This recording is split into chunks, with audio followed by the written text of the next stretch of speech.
సందర్భంలో శశబిశలు అక్కర్లేదు అధ్యక్ష.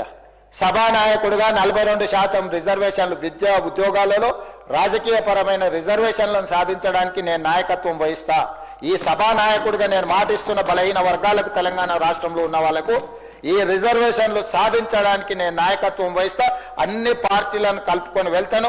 ప్రధాన ప్రతిపక్ష నాయకుడు కల్వకుంట్ల చంద్రశేఖరరావు గారికి కూడా నేను విజ్ఞప్తి చేస్తున్నా.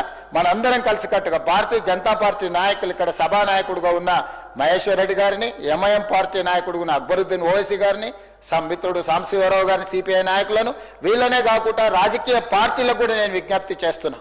మనందరం కలిసికట్టుగా కేంద్ర ప్రభుత్వం దగ్గరికి, ప్రధానమంత్రి దగ్గరికి వెళ్దాం. చట్టాన్ని సవరించుకుందాం. ఈ చట్టాలన్నీ కూడా పరిపాలన సౌలభ్యం కోసం మనం చేసుకున్న చట్టాలే.